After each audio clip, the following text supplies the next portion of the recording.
Se você encontrou, diga assim: achei. Então, deixa sua Bíblia aberta e volte sua atenção para cá por um instante. A nossa vida é feita de alguns ciclos. Recentemente nós ouvimos bastante essa palavra por conta de um evento esportivo que está acontecendo. Eu não queria falar muito desse assunto, mas vou começar com ele. Está acontecendo um evento esportivo e falou-se tanto sobre o ciclo daquele que liderava a nossa seleção. Ciclos são importantes porque começam e em algum momento eles acabam. Assim é também na metáfora que nós vamos observar essa noite. A metáfora da botânica, a metáfora de uma árvore ou de várias árvores. Assim é um ciclo como, por exemplo, o que nós, enquanto igreja local, aqui em Bethesda, estamos vivendo. De transição, de mudanças, de construção, de reformas, de adaptações. Eu cheguei aqui essa noite e, como o pastor Tiago falou, nós conversamos durante a semana. E quando eu vim aqui, como imagino que você também, no último domingo, ao longo da semana, tinha uma coluna aqui no meio. E agora já não tem mais. Nós vivemos dias de muitos ciclos que se iniciam e que finalizam. Vivemos uma cultura que admira aquilo que cresce rapidamente. Queremos resultados imediatos, crescimento acelerado, respostas instantâneas. A lógica do nosso tempo parece ser muito simples. Quanto mais rápido, melhor. Mas olhando para a Bíblia, parece que Deus trabalha de uma outra maneira. Quando Ele deseja produzir algo duradouro, normalmente Ele começa onde ninguém está vendo. É debaixo da terra. É invisível. Antes de uma árvore oferecer sua sombra, antes da árvore produzir um fruto que nós podemos comer, ou possamos nos impressionar porque ela é muito grande, ela passa anos desenvolvendo as suas raízes. Enquanto ninguém percebe o crescimento aparente, e ninguém mesmo, existe algo que está sendo feito de forma silenciosa ou, no mínimo, invisível. E é justamente essa profundidade invisível que vai sustentar tudo aquilo que vai ser visto no futuro. Na natureza, árvores de crescimento muito rápido geralmente possuem uma madeira mais frágil e raízes superficiais, ou melhor, não tão profundas. Em contrapartida, as árvores que crescem mais, como nós veremos na leitura agora, como o cedro do Líbano, elas levam muitos anos para poder atingir a sua maturidade. Eu disse que ela leva muitos, mas elas tornam-se capazes de resistir a ventos, tempestades, adversidades, e à medida que as gerações vão passando. O reino de Deus, meus irmãos, ele cresce, ele se desenvolve e ele atinge a velocidade segundo o ritmo do próprio Deus. Entretanto, quando a gente olha para muitas igrejas ou para a igreja dos nossos dias, nós somos frequentemente tentados a avaliar tudo por critérios imediatos. Medimos sucesso pela velocidade do crescimento, pelo número de pessoas, pelos resultados aparentes, pela quantidade de atividades, ou pela a visibilidade do ministério, ou até mesmo pela quantidade de estrelas na camiseta. Mesmo que isso seja coisa de um passado distante. Mas será que esses são realmente os critérios de Deus? O que faz uma igreja de fato ser frutífera? Não é sobre isso que temos ouvido aqui enquanto igreja local. No sermão do último domingo, em Colossenses capítulo 4, não foi exatamente isso que ouvimos. O que sustenta um discípulo durante décadas? Como é que alguém continua produzindo fruto mesmo depois de tantos anos de caminhada? E, não menos importante, de onde nasce uma vida que glorifica verdadeiramente a Deus? Vamos ler o texto? Salmo de número 92. Diz assim: bom é render graças ao Senhor e cantar louvores ao teu nome, ó Altíssimo. Anunciar de manhã a tua misericórdia e durante as noites a tua fidelidade. Com instrumentos de 10 cordas, ao som da lira e com a solenidade da harpa. Pois me alegraste, Senhor, com os teus feitos. Exultarei nas obras das tuas mãos. Como são grandes, Senhor, as tuas obras. Os teus pensamentos, que profundos. O tolo não compreende, e o insensato não percebe isto. Ainda que os ímpios brotem como a erva e floresçam, todos os que praticam a iniquidade serão destruídos para sempre. Mas tu, Senhor, és o Altíssimo eternamente. Eis que os teus inimigos, Senhor, eis que os teus inimigos perecerão. Serão dispersos todos os que praticam a iniquidade, porém tu exaltas o meu poder como o do boi selvagem. Derrama sobre mim o óleo fresco. Os meus olhos veem a derrota dos inimigos que me espreitam, e os meus ouvidos escutam os gritos dos malfeitores que contra mim se levantam. O justo florescerá como a palmeira, crescerá como o cedro no Líbano, plantados na casa do Senhor, florescerão nos átrios do nosso Deus. Na velhice ainda darão frutos, serão cheios de seiva e de verdor, para anunciar que o Senhor é reto. Ele é a minha rocha, e nele não há injustiça. Pai, a tua palavra está diante de nós, e apesar de mim, fala com o teu povo. Não me deixe atrapalhar o teu espírito. Eu te peço por Jesus. Amém.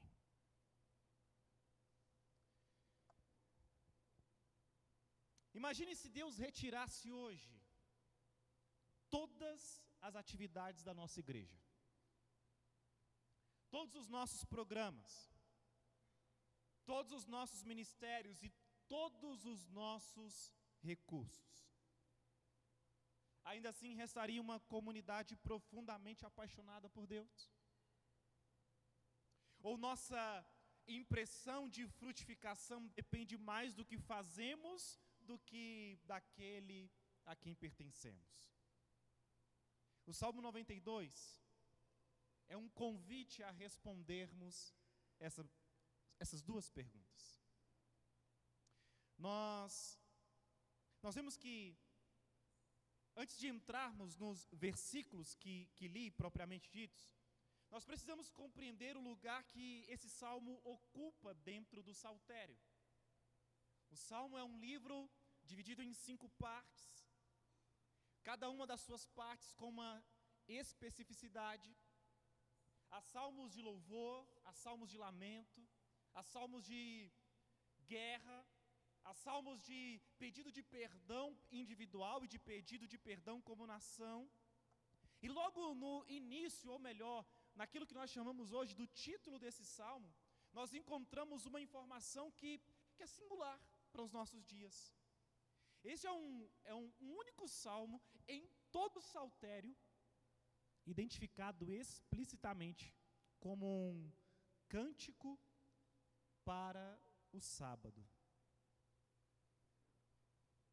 E nós precisamos interpretar isso da maneira correta. Quando pensamos no sábado, normalmente, muitas vezes pensamos apenas em descanso, acordar tarde. Ou se olhamos para a Bíblia, nós lembramos que o nosso Deus descansou no sábado. Mas para Israel, o sábado era muito mais do que um dia sem trabalho. E aí eu não sei se você defende, né, a escala 6:1, 5:2. Só não vem com a escala 0:7, irmão. Esse dia era um dia de... Você entendeu? Esse dia era um dia de lembrança. Era um dia muito especial para aquelas pessoas, porque todas as semanas Deus interrompia o ritmo frenético da vida do seu povo para lembrá-los de pelo menos 3 coisas que são imprescindíveis para o verdadeiro cristão, ou seja, o cristão que frutifica. Primeiro, Deus é o Criador de todas as coisas. Segundo, Deus é o Redentor do seu povo. E terceiro, Deus governa a história e conduz o seu povo para um descanso definitivo. Se nós não lembrarmos, no nosso descanso, nas nossas férias, no momento em que nós chegamos na nossa casa, que sentamos no nosso sofá, que Deus é o Criador de todas as coisas, que Deus é o Redentor do seu povo, e que Deus governa a história e conduz o seu povo para um descanso definitivo, nós vamos simplesmente viver dia após dia num loop infinito, num frenesi que vai nos fazer esquecer de quem Deus é. E aí nós vamos levantar vez por outra pensando ou afirmando: eu dormi, mas não descansei. E eu quero te lembrar disso. O teu descanso não tem a ver com o quanto você produz, mas o quanto você considera Deus enquanto você produz. Descansar é lembrar do Senhor. Perceba então o cenário. Enquanto as nações viviam correndo atrás de sobrevivência, riqueza, poder, uma vez por semana Israel parava tudo. Parava para olhar para Deus, para lembrar que quem governa a história é Deus, e parava para confessar que a sua segurança, ou seja, a segurança do povo, não dependia do próprio trabalho, mas da fidelidade do Senhor. Deus te sustenta não por quanto você faz, mas porque Ele não pode negar a si mesmo. O seu Deus, Ele é fiel e Ele vai te sustentar enquanto você caminhar. O sábado ensinava uma verdade que a nossa geração, dos nossos dias, com muita frequência esquece. O mundo continua funcionando porque Deus sustenta o mundo, não porque nós controlamos esse mundo. O problema que o Salmo enfrenta é um problema que nós precisamos enfrentar. À medida que eu fui lendo e você foi acompanhando, você percebeu uma certa tensão. O salmista está contemplando aqui 2 realidades que são aparentemente, e aparentemente é por minha conta, contraditórias. Qual é ela? Ou quais sejam as realidades? Por um lado, Deus é soberano. Por outro, os ímpios parecem prosperar. Os perversos florescem. Os arrogantes crescem. Os que desprezam deliberadamente a Deus parecem viver como sem nenhuma consequência. Vamos lá? Se não é essa exatamente a pergunta que é feita durante todo o Antigo Testamento e também para os nossos dias, mas vamos ver no Antigo Testamento? Não é essa a pergunta de Jó? E os seus amigos, só amigo bom. De vez em quando é bom, de vez em quando é ruim. A gente não sabe exatamente se são amigos ou não. Não é essa a mesma pergunta de Jeremias? Que está profetizando por décadas e ninguém ouve o que ele está dizendo? Não é essa a pergunta do Salmo 73? Depois eu quero que você... fica aí o tarefa de casa. Salmo 73, a tensão ali no meio da família de Asaf. Não é essa a pergunta de Abacuque, nos seus primeiros capítulos? Por que aqueles que rejeitam Deus parecem prosperar enquanto os justos enfrentam tantas lutas? Você já se fez essa pergunta? Por que parece que os outros estão indo bem e ele nem é crente? É um ímpio e parece que ele vai bem. O Salmo 92 responde essa questão. E responde essa questão de uma maneira incrível. O salmista não ignora a prosperidade dos ímpios. Ele reconhece ela. Mas ele também enxerga algo que muitos de nós, infelizmente, não conseguem ver. Os ímpios florescem como a relva, aquela grama. Os justos florescem como árvores. Vai completar, no próximo ano, eu vou completar 10 anos que eu comecei a praticar um esporte. E tem 10 anos que eu sou ruim nele. E eu vi um vídeo essa semana que falou assim, olha, demora umas 3 a 4 décadas para você ficar bom. Ou seja, você acha que eu vou ficar bom, sim ou não? Obrigado. Não. E tem um campeonato desse esporte que ele é jogado na grama. E as pessoas estão lá pisando na grama. Pisando na grama. E a grama vai morrendo. Mas são investidos milhões e milhões de reais para aquela grama ficar boa. Mas ela não aguenta 2 semanas. Jogou futebol. Se você já foi goleiro. E aí dentro da área, o goleiro está pisando e aquela grama vai morrendo. O salmista está comparando o florescer do ímpio com essa relva, mas o do justo como uma árvore. A relva ou a grama cresce rapidamente, agora as árvores crescem lentamente. A relva desaparece em pouco tempo, as árvores permanecem por gerações. Desde o início, Deus está ensinando que nem todo crescimento é sinal de permanência ou durabilidade. Nem todo sucesso é verdadeiro. Nem toda prosperidade glorifica a Deus. O Salmo 92, ele possui uma progressão cuidadosamente construída. Dos versos 1 a 5, primeiro, o salmista contempla a grandeza de Deus. Ele começa adorando. Antes de falar do homem, ele fala de Deus. Depois disso, nos versos 6 a 11, ele contempla a soberania de Deus sobre a história. Veja, primeiro a grandeza de Deus. Depois a soberania de Deus. E só por fim, ele descreve a vida dos justos.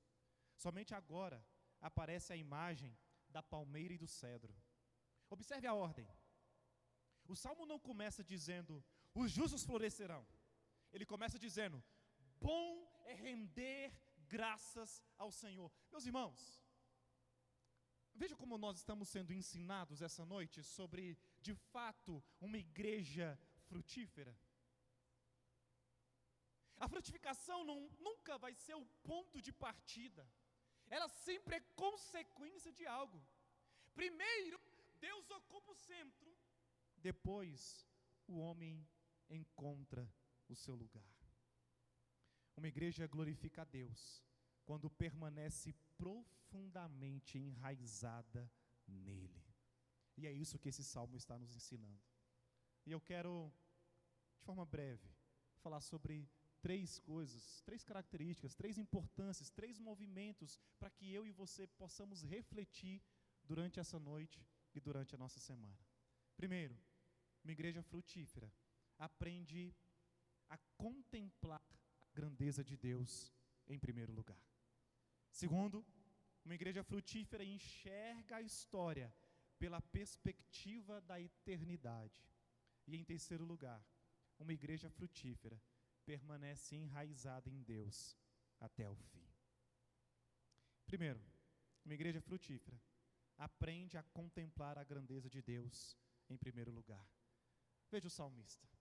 Bom é render graças ao Senhor e cantar louvores ao teu nome, ó Altíssimo. A anunciar de manhã a tua misericórdia e durante as noites a tua fidelidade. O salmista não começa falando dos problemas da vida. E nós temos muitos, sim ou não? A gente poderia elencar aqui vários problemas, mas ele não começa com os problemas. Ele não começa falando da igreja, nem dos justos. Ele não começa falando dos ímpios, ele começa falando de Deus.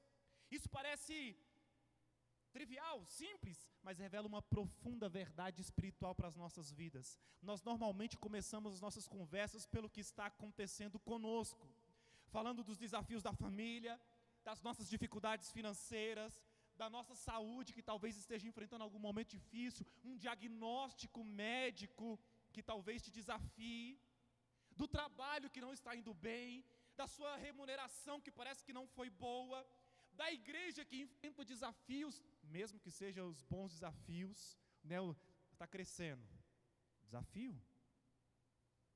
Começamos talvez falando das preocupações do dia seguinte, mesmo lembrando que a Bíblia nos ensina para que nós não andemos preocupados com as coisas que estão por vir, porque basta para esse dia o seu próprio mal. Veja que o versículo está cuidadosamente nos levando à adoração, render graças a Deus. O texto não está dizendo que é útil fazer isso. Ele não diz apenas que é importante, ele diz que é bom. Aqui a palavra lá no hebraico para isso é a palavra tov. E a palavra tov ela comunica algo que é belo, que é apropriado, que é excelente, que é agradável, que é correto. E meus irmãos, em outras palavras, adorar não pode nem deve ser, com perdão da redundância, um dever religioso. Eu vou para o culto porque senão o meu checklist aqui espiritual da semana já vai estar furado. Não é isso. Em outras palavras, a adoração é aquilo para o qual fomos criados. Eu e você fomos criados para o louvor da glória de Deus. Desde o princípio da criação, Deus fez o homem para viver em comunhão com Ele.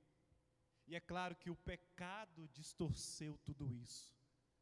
Eu lembro aqui de Agostinho de Hipona, escrever uma das suas célebres frases, muito conhecida ao longo da história da igreja, e ele fala assim: fizeste-nos para ti, e inquieto está o nosso coração enquanto não descansar em ti. É assim que nós vivemos muitos dos nossos dias, sim ou não? Inquietos, insatisfeitos, incoerentes, hipócritas. E é por isso que há pouco nós pedimos perdão pelos nossos pecados. O salmista sabia disso. E antes de qualquer outra coisa ele declara: é bom, ó Deus, estar diante de ti. Meus irmãos, como é bom estar diante da presença de Deus. Como é bom nós nos reunirmos com o povo de Deus, que chama pelo nome de Deus, e adorar o nome de Deus. Veja no verso 2, anunciar de manhã a tua misericórdia, e ao anoitecer, durante as noites, a tua fidelidade. No princípio, no fim. O ponto não é estabelecer horários rígidos para a sua devoção. O ponto é mostrar que Deus deve moldar todo o curso da sua existência. Quando o dia começa, louvado seja o nome do Senhor. Quando o dia terminar, louvado seja o nome do Senhor. Lembramos a sua misericórdia, lembramos a sua fidelidade. À noite, olhamos para trás e percebemos que Deus permaneceu fiel. Ao acordarmos, lembramos que a misericórdia dele se renova todas as manhãs. Isso, de fato, transforma a forma como nós enfrentamos o nosso dia. A vida inteira do justo é sustentada entre essas duas certezas. A primeira, a misericórdia que nos recebe. E a segunda, a fidelidade que nos sustenta. Porque o nosso Deus é um Deus que nunca muda. O louvor a esse Deus, ele não nasce de qualquer maneira. Ele não nasce do pastor Giovanni, do pastor Tiago, dos presbíteros da igreja falando, faça isso ou faça aquilo. Não nasce dos ministros de música que nos lideram em adoração, em louvor, dizendo para fazermos algo ou deixarmos de fazer. O louvor nasce da contemplação daquilo que é belo, daquilo que é bom e agradável. E o versículo 4 mostra isso de forma incrível. Pois me alegraste, Senhor, com os teus feitos. Exultarei nas obras das tuas mãos. Olha de novo que a ordem importa, viu? O salmista não produz alegria. Ele responde à alegria que já foi criada. Quem tomou a iniciativa foi Deus. Foram as obras de Deus que despertaram o seu louvor. E nós muitas vezes estamos limitando essa adoração e esse louvor ao ambiente, a um estilo da música, da emoção, da comoção. Mas veja, o louvor nasce da contemplação. E eu quero te perguntar, o quanto você tem contemplado o Senhor?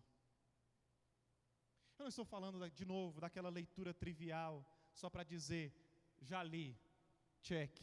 Eu não estou falando daquela foto que você tira quando vai na academia, porque se você não tirar a foto e não postar, você não foi. Quem não tira a foto e não treinou, não cresceu. Não estou falando desse tipo de leitura. Eu também não estou falando de você ser o campeão mundial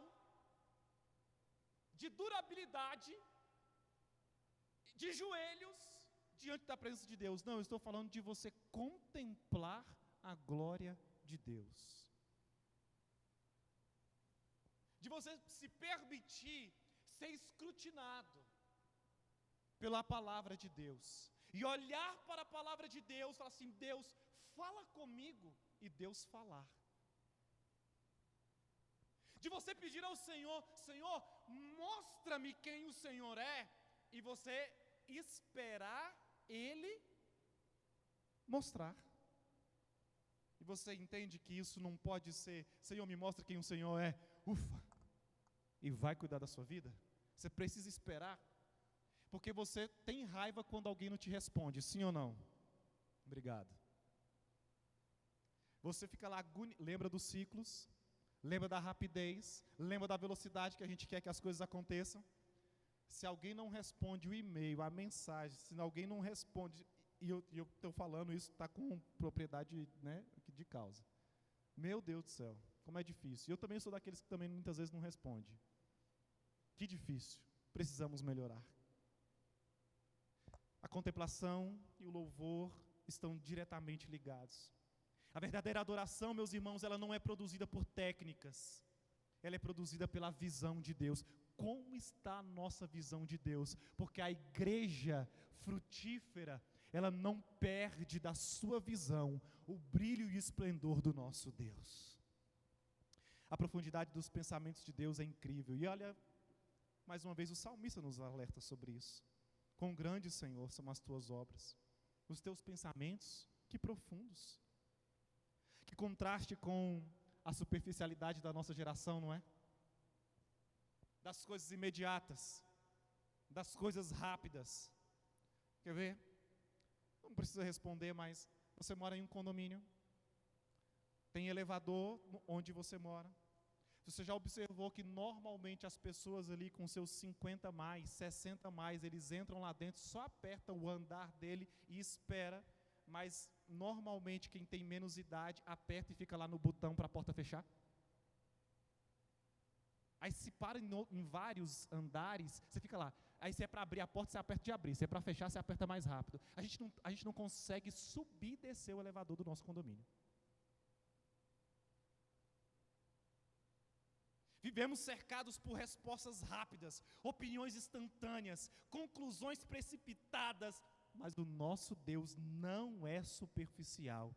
Os seus caminhos frequentemente ultrapassam a nossa compreensão. Os seus planos são infinitamente maiores do que a nossa capacidade de enxergar. Meus irmãos, a quem o Senhor Deus pediu conselho? Quem é que pode falar assim, não, eu aconselhei Deus? Os pensamentos, a grandeza, a profundidade dos pensamentos de Deus vai muito além dos nossos.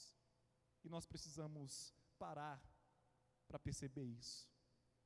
Quantas vezes interpretamos os acontecimentos apenas pelo que vemos?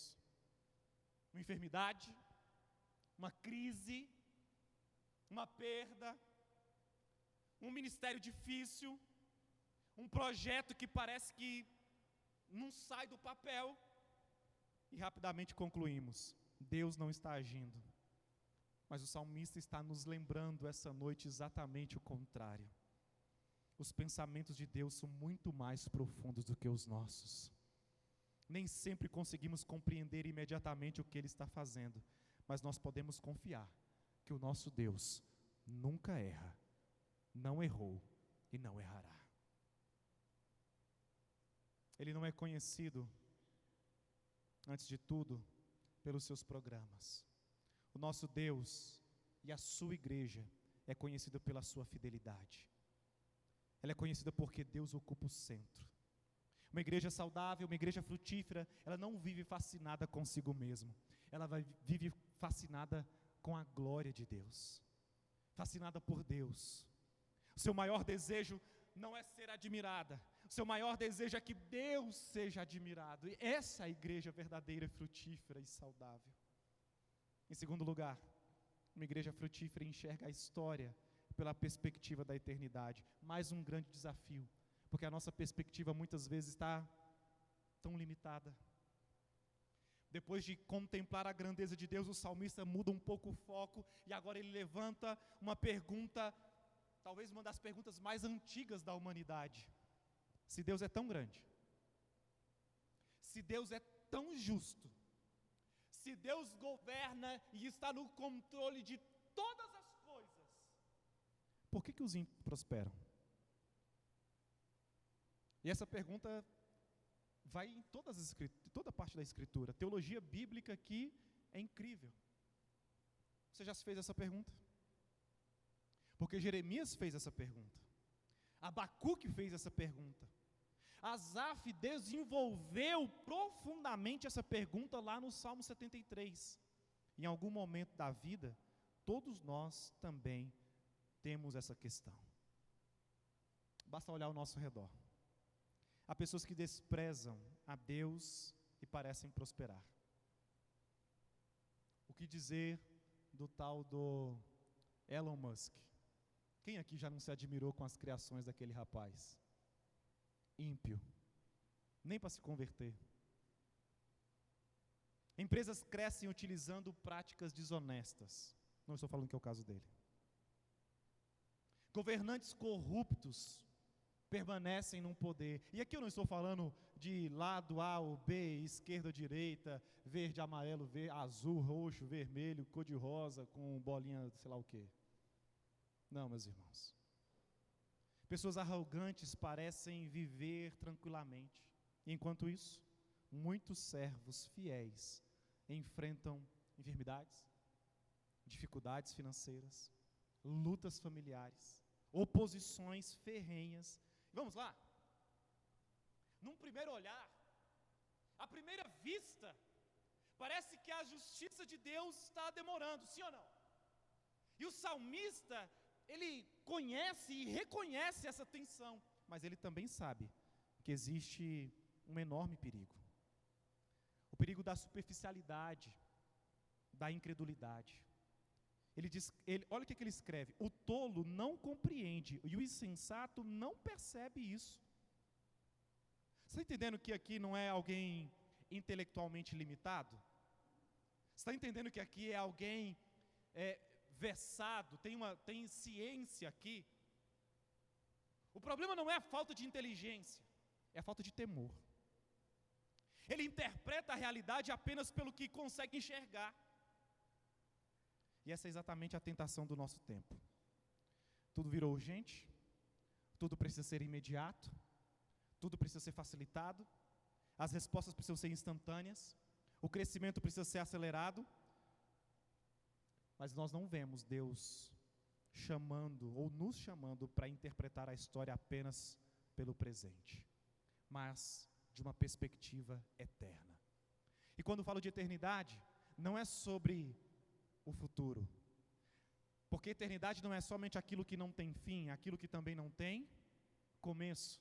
Então nós, nos nossos dias, eu quero te convidar a isso, hoje, julho de 2026, enquanto nós olhamos para o futuro, e talvez você seja daquele que já está mirando lá em 2030,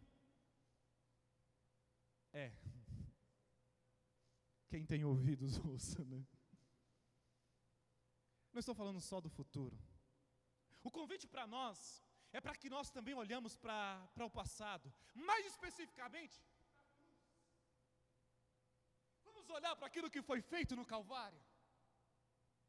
Ao nos depararmos com os problemas dos nossos dias, porque a fé em Cristo sempre olha além daquilo que a sua miopia e o seu astigmatismo permite. O salmista faz uma afirmação que nos surpreende. Ainda que os ímpios brotem como a erva e floresçam todos os que praticam a iniquidade, veja, ele não nega a prosperidade dos ímpios. Isso é difícil, não é? Os ímpios realmente florescem, eles realmente crescem, eles realmente parecem bem-sucedidos, mas apenas por um momento. Apenas por um momento. Os ímpios são comparados à relva. Na Palestina, especialmente após as primeiras chuvas, o deserto rapidamente se cobria com um tapete verde. Em poucos dias tudo florescia. Mas bastava o calor intenso do verão, aquele sol causticante típico daquele lugar, para que toda aquela vegetação desaparecesse. Parece um lugar que a gente conhece, sim ou não? Na hora que chega num determinado momento, aquele verde desaparece, fica aquele negócio marrom. Aquela coisa que parece que está morta. Era um crescimento impressionante, mas extremamente curto. O salmista está dizendo, nem todo crescimento é sinal de bênção de Deus. Há prosperidades, meus irmãos, que apenas antecedem o juízo. Há sucesso que esconde uma profunda ruína espiritual. Há florescimentos que não passam de apenas uma breve estação. E é por isso que ele continua. É para serem destruídos para sempre. A relva impressiona pela velocidade, mas desaparece rapidamente. O justo, pelo seu lado, como a gente vai ver aqui agora, ele cresce lentamente. Está lento? Calma. Está devagar? Calma. Calma. Deus está no controle. Muitas vezes a gente tem uma tentação de ver o nosso patrimônio crescer. Os pastores têm a tentação de ver as igrejas crescerem. Os solteiros têm a tentação de querer casar logo. Quem está casado tem a tentação de querer ter logo um filho. Quem tem um quer ter dois. E quando não é você, é a pressão das pessoas em cima de você. Não vai casar não? Aí tu casa. Não vai ter filho não? Aí tu tem um. E cadê o segundo? Você já observou que nunca está bom? Você já observou que sempre tem alguém, senão você, querendo apressar as coisas? Cristãos muitas vezes medem sua vida espiritual por conquistas visíveis. Fuja desse tipo de palavra, fuja desse tipo de lugar, fuja desse tipo de música, fuja desse tipo de palavra. Permaneça fiel, tome cuidado com isso. Deus não trabalha segundo a lógica da nossa pressa. E a natureza fala sobre isso. A erva cresce em poucos dias. O cedro leva décadas. Ninguém constrói uma casa utilizando capim. Mas chega dentro de uma casa que tem uma bela mesa, feita com uma bela madeira, e pergunta quanto tempo levou para aquela madeira chegar no estágio de ser transformada, de ser, ser manufaturada para que vire algo belo. Meus irmãos, o Senhor é o nosso Deus Altíssimo, que coordena e que comanda, que controla todas as coisas. Ele não é o Altíssimo apenas em algum momento, Ele é Altíssimo eternamente. Deus sempre teve e sempre terá a última palavra sobre tudo, e nós podemos ver isso ao longo desse Salmo de número 92. Aqui nós encontramos algo belíssimo para as nossas vidas.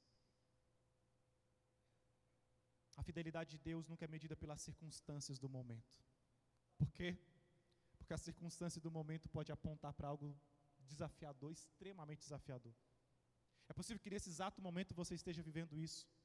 Talvez você possa estar aqui essa noite para tentar fugir de algo que está te incomodando.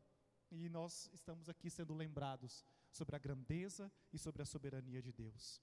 O Salmo 92 nos chama a igreja, não para viver olhando para o sucesso aparente dos ímpios, mas para viver olhando para o trono do nosso Deus, que nunca esteve vazio. O trono do nosso Deus sempre esteve ocupado, Ele sempre foi Senhor, Ele sempre está no controle de todas as coisas, porque quem fixa os olhos no Senhor não vai viver ansioso.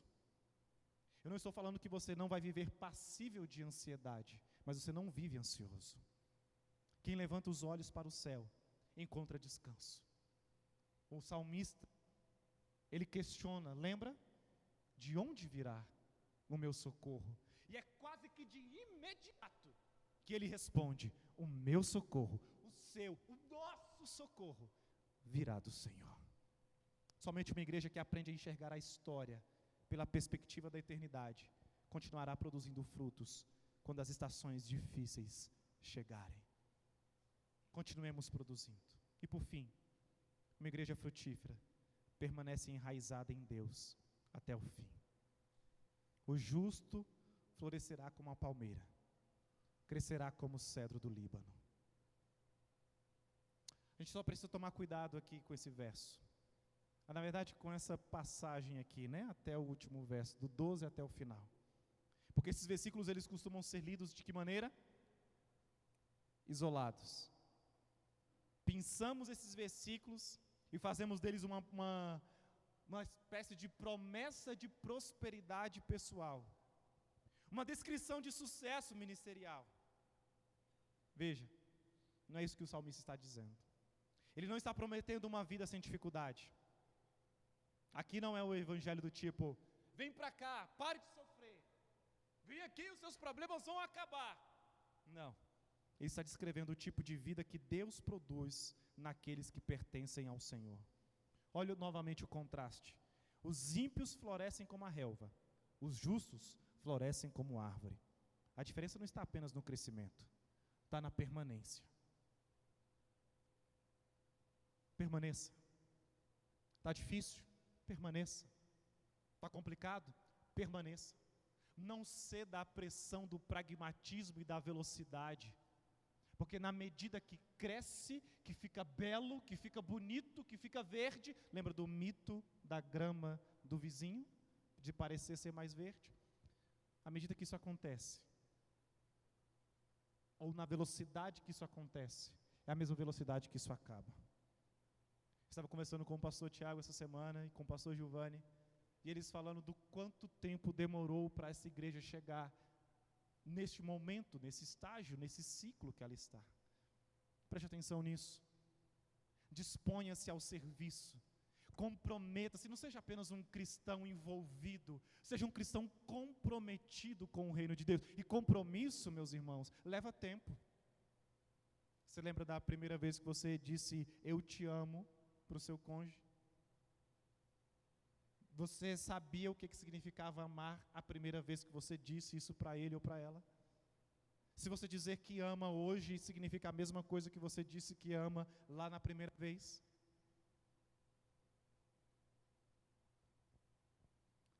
A comparação que o salmista está fazendo são com árvores duradouras. A palmeira, uma vida que persevera. O cedro, uma vida estável. Veja como ele não compara com outras árvores, e aqui a gente pode lembrar de uma tamareira, né? É bem comum aqui nesse momento, é possível que seja aqui uma tâmara.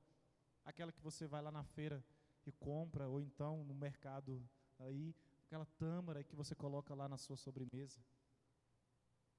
Veja que o salmista ainda não explicou por que essas árvores permanecem, mas ele finaliza explicando, porque elas estão plantadas na casa do Senhor, e plantadas na casa do Senhor, florescerão nos átrios do nosso Deus. Elas florescem porque estão plantadas no Senhor. O florescimento é apenas a consequência. Frutificar é apenas a consequência.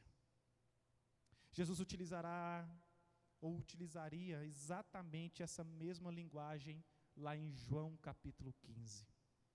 Permaneçam em mim. Não basta se aproximar de Cristo em momentos de necessidade.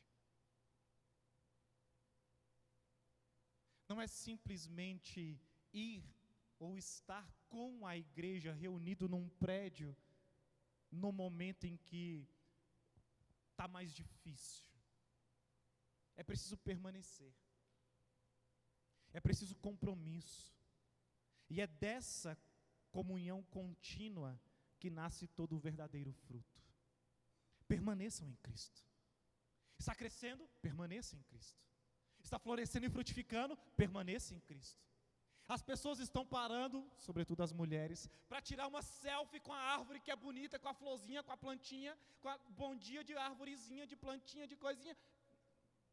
Permaneça. Não é só quando está tudo ruim, ou quando... Não sei se você já viveu essa experiência, talvez você conheça algo assim. Quando está tudo ruim, o pastor ora por mim. Pastor, estou sem emprego, minha saúde, e meu casamento, meu filho, minha filha, e começa. Aí essa pessoa busca a Deus, está comprometida. Aí o Senhor faz o quê? Abençoa. Aí essa pessoa passa no concurso, nome publicado no Diário Oficial da União, nunca mais aparece. Quando tudo for bem, como nós estamos vendo aqui nesse lugar, nessa igreja local, quando tudo estiver florescendo, frutificando, permaneça em Cristo. Porque o que significa estar plantado na casa do Senhor? No Antigo Testamento, essa expressão apontava para a presença de Deus manifestada no templo. Era ali que Deus havia prometido fazer habitar o seu nome. Agora, no Novo Testamento, significa fazer de Cristo o centro da sua existência.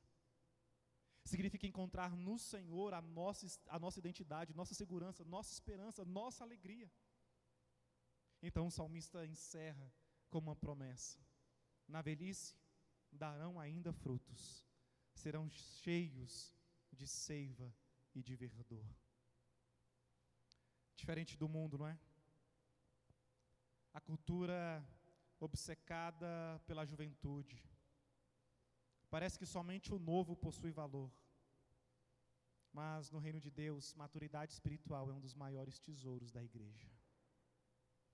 A igreja precisa desesperadamente dessa geração madura. Essa geração que toma porrada e permanece.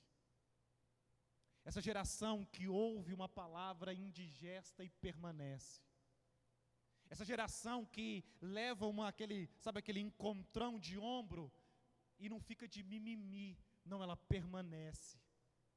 Uma geração que é confrontada e permanece, não permanece na igreja, mas em Cristo. E por permanecer em Cristo, Ele ama a sua igreja. Nós facilmente encontramos motivos para poder murmurar. Com muita facilidade a gente encontra motivo para não estar, para não permanecer. Aliás, hoje tem igreja para tudo, né? Igreja verde, vermelha, preta, vermelha e preta. Igreja branca, igreja inclusiva, igreja exclusiva. Igreja com área VIP, igreja não sei o quê. É fácil hoje. É fácil hoje nós sermos superficiais. E o salmista está nos convidando: permaneça. Permaneça, por quê? Porque, meus irmãos, olha só que incrível isso. Há um motivo para nós florescermos. Há um motivo para nós frutificarmos. Há um motivo para nós estarmos aqui. Há um motivo para nós nos levantarmos, para nós contribuirmos. Há um motivo para nós sermos fiéis, generosos. Há um motivo para isso. E qual que é o motivo? Anunciar que o Senhor é reto. Ele é a minha rocha e nele não há injustiça. Esse é o grande propósito desse salmo. O fruto nunca termina em nós. Nunca está em nós.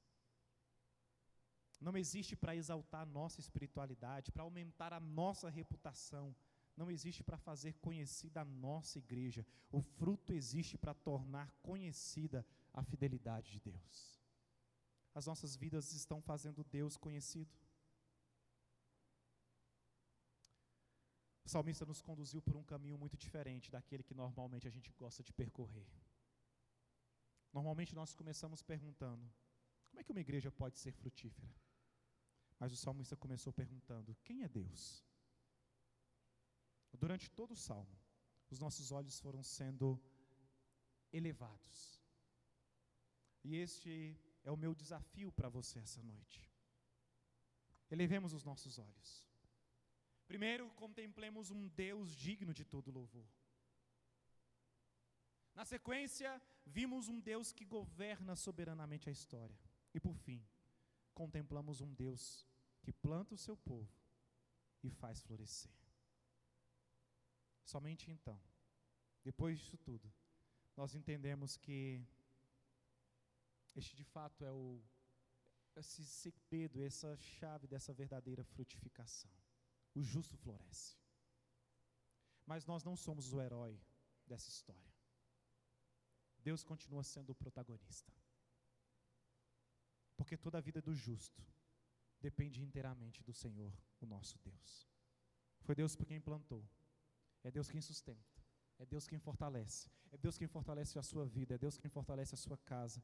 É Deus quem te faz viver em perseverança. É Deus quem faz produzir o fruto. E finalmente é Deus quem recebe toda a honra e toda a glória.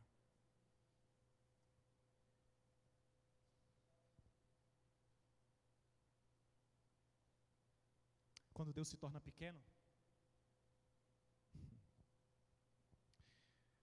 a nossa adoração se torna superficial. A oração perde a profundidade. Ler a Bíblia se torna opcional. Agora, quando o nosso Deus é grande, quando nós fazemos o nosso Deus ser grande nas nossas vidas, quando Deus ocupa novamente o centro da nossa existência, tudo vai sendo colocado no seu devido lugar. A adoração deixa de ser um momento e passa a ser a forma como você vive. Enquanto você trabalha, louvado seja o nome do Senhor. Enquanto você dirige, louvado seja o nome do Senhor.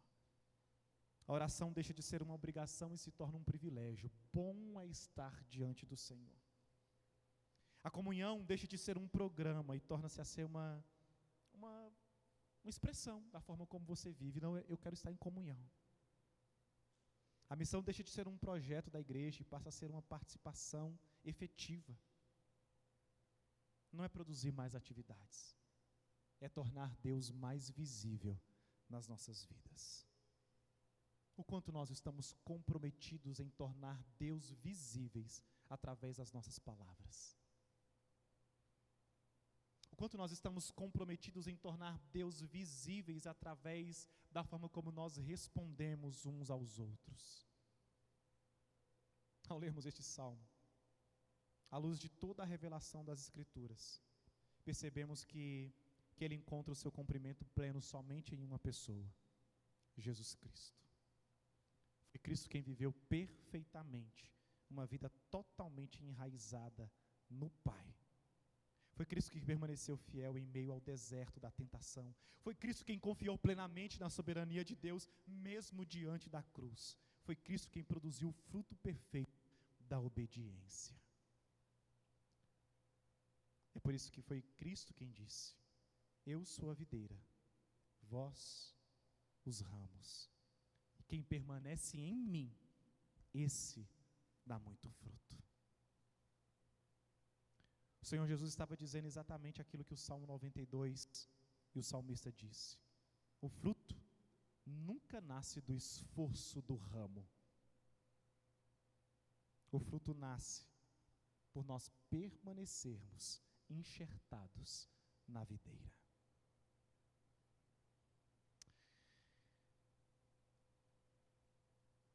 Essa geração vai passar. Esse ciclo vai passar. Os líderes passarão, os pastores passarão, os prédios passarão. Os nossos nomes serão esquecidos, mas o reino de Cristo continuará avançando.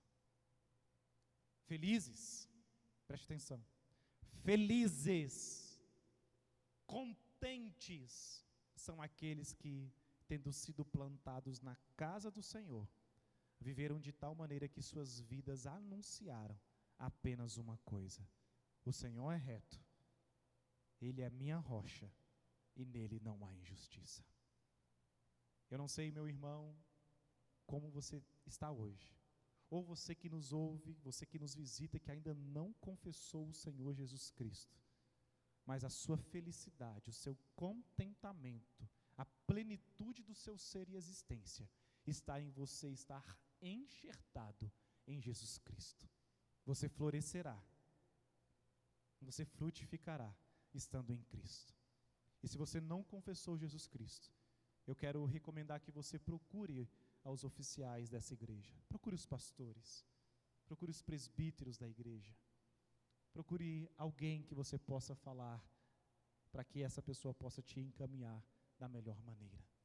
Viva comprometido, enxertado na videira, para que a sua vida dê testemunha de que o Senhor é reto, de que Ele é a sua rocha e de que nele não há injustiça. Senhor nosso Deus, nós te louvamos porque o Senhor é grande, eterno e soberano, e absolutamente digno de toda adoração. Perdoa-nos pelas vezes em que os nossos olhos estiveram mais fixos em nossos próprios resultados do que na tua glória. Perdoa-nos quando buscamos produzir frutos sem permanecermos profundamente enraizados no Senhor. Senhor, faz dessa igreja uma comunidade que ame mais a tua presença do que o reconhecimento dos homens. Ó Deus, planta-nos cada vez mais profundamente em Cristo. Fortalece-nos nas estações de abundância e também nas estações de deserto. Senhor, faz-nos permanecer fiéis, conserva-nos fiéis, quando o mundo parecer prosperar em seus próprios caminhos. Concede-nos a graça, ó Deus, de estarmos e de continuarmos frutificando até o fim, não até a metade da nossa vida, não até a nossa melhor idade, mas até o fim, para que cada geração proclame não a nossa força, mas a tua fidelidade. Que a nossa vida, que a nossa igreja, que o nosso ministério existam para uma única finalidade: anunciar que o Senhor é reto, que tu és a nossa rocha e que em ti não há injustiça. Nós oramos assim, por Jesus.